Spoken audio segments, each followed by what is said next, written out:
Who is Tzeentch? Tzeentch is a god of chaos who represents the vitality and volatility of change. Tzeentch is closely associated with sorcery and magic, as well as dynamic mutation and grand, convoluted scheming. The domains of history, density, and intrigue and plots are his chief interest, and in pursuit of these aspects he listens to the dreams and hopes of all and watches their plans take form. He is not content to merely observe, however, and chooses to interfere in the schemes of fate in order to fulfill his own, unknowably complex schemes. Tzeentch is known by an endless multitude of names, but the chief titles he bears are the Changer of the Ways, the Master of Fortune, and the Great Conspirator, and the Architect of Fate. Tzeentch was created and sustained by the desire for change that is an essential part of nearly all mortal life. Almost all species are aware of the concept of a better tomorrow, and any form of dreaming, imagining, or resolution for change empowers the Chaos God. Like the other Chaos Gods, Tzeentch is strongly interested in humanity due to the power and drive of the human spirit, and how that uniquely ties into his interest. No creature is more volatile or more ambitious. The spark of wishing for a different existence can turn into a fire that can change a country, a world, and perhaps ultimately an inferno that can alter the fate of the galaxy itself. This is Tzeentch. Magic is essentially an expression of change driven by will, and as such is the domain of the Changer of the Ways. Tzeentch is the greatest magician in all of the warp. Many of those drawn to his auspices are sorcerers, while many others will be gifted with sorcerous powers as reward for their actions. Tzeentch's demonic aspects are essentially creatures of magic rather than any sort of conventionally understandable physicality. As well as an interest in magic, Tzeentch takes keen notice of all plots and plans as the Great Conspirator. He is aware of all the dreams and plans of mortals. This is how Tzeentch is able to perceive the future, by being aware of all that is planned and all that may potentially happen. He can see all possible fates, wishing to be involved in the fates of existence.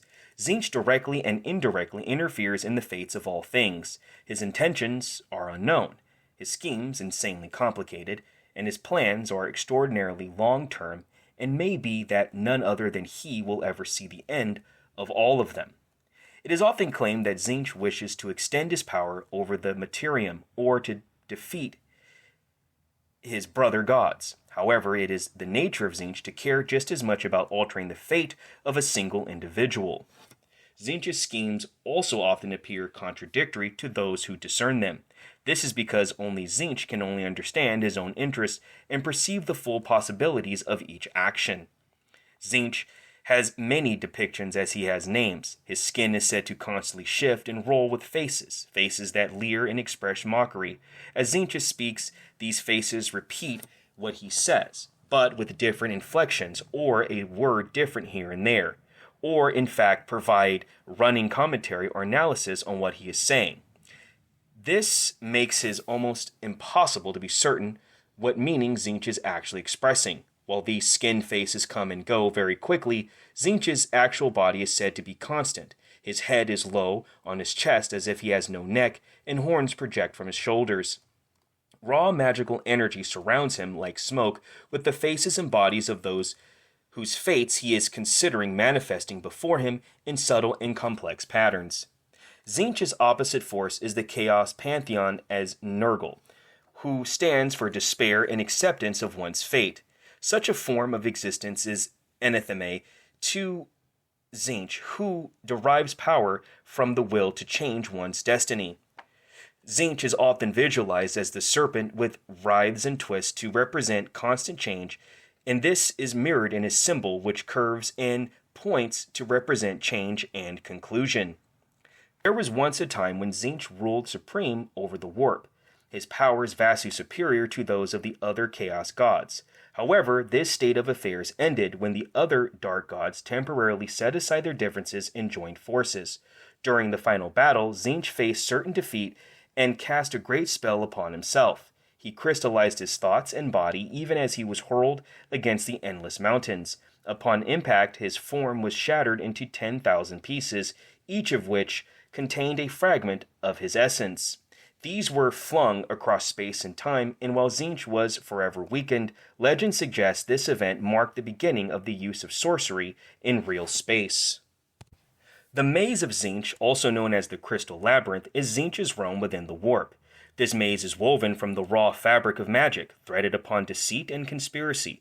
Of all the landscapes of the warp, this domain is by far the most bizarre and incomprehensible, for its crystalline structures force travelers to view all 9 dimensions simultaneously. This effect not only distorts the senses of any who intrude, but will also pull apart their purpose and aspiration and turns them to insanity and despair. Unlike the realms of the other gods of chaos, it is not defended by demonic warriors, allowing instead for any intruder to become inevitably lost within its confines.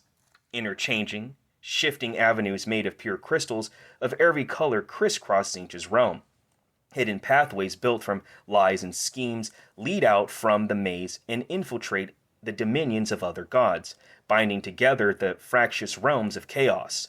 The maze itself has no demonic defenders. Its own illusionary passages are enough of a barrier to any intruder not possessed of the strongest mind imaginable. Its glittering corridors often not only reflect light, but also hope, misery, dreams, and nightmares. The labyrinth does not merely reflect, but also distorts, pulling apart hope and purpose, turning them into insanity and despair. Driven by Tzeentch's unconscious schemes, the labyrinth constantly moves and rearranges. Those lost within the maze's reaches will wander for eternity with their minds shattered, their dreams broken upon the wheel of their own failed ambition. At the center of the maze, hidden from those who have not the insane insight to find it, stands the impossible fortress. The architecture of the bastion is constantly replaced by new and ever more maddening spheres, gates, and walls. Doors and other entrance points yawn open like starving mouths, before clamping for eternity moments later, barring all access. Within the fortress, time and space does not exist at all, and gravity shifts and changes or disappears altogether. Lights of every color, some even unknown in the real universe, springs from the shifting walls. For mortals who are so locked in their physical ways, the fortress is impenetrable. Men are driven insane, while their bodies might implode or be pulled apart by the forces unleashed by Tzeentch's passing thoughts.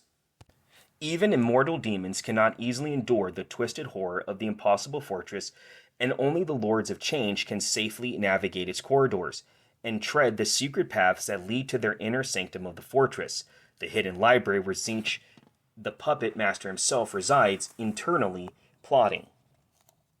The mortal champions of Tzeentch are especially dangerous, as they often wield awesome sorcerer's power on top of their considerable physical prowess. Professors, philosophers, scientists, intellectuals, and artists also swell Tzeentch's ranks, for as much as the Changer of Ways embraces magic and guile, he also loves knowledge in all its forms. Predictability, Tzeentch finds those who investigate forbidden or taboo subjects particularly interesting, as individuals willing to defy convention and perhaps even ethics and the law to pursue their intellectual ambitions often make willing and effective servants. Some thinkers who reach a stumbling block in their scholarly pursuits can become obsessed with a particular problem or question. These scholars may try any number of approaches to find answers, but no experiment, no amount of research or consultation with experts, and no amount of sweat and elbow grease brings them closer to a solution.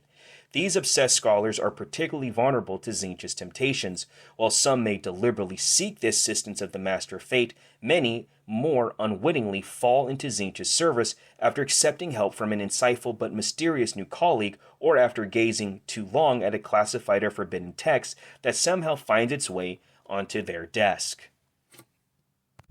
The Masterworks of Ahriman describes Tzeentch as follows, quote, 9 is the number most sacred to the Changer of the Ways. It is only upon tracing the 9th sigil that the runes of a change scroll begin to glow, morphing into their true nature. There are 9 distinct rites an acolyte must master before he can unlock the secrets of that will permit him to pierce the veil, a process that will allow a worthy aspirant to draw upon the boundless energies of the Immaterium. To remain unbroken, a summoning symbol must contain 9 sequential rings, each perfectly executed in a ninefold process.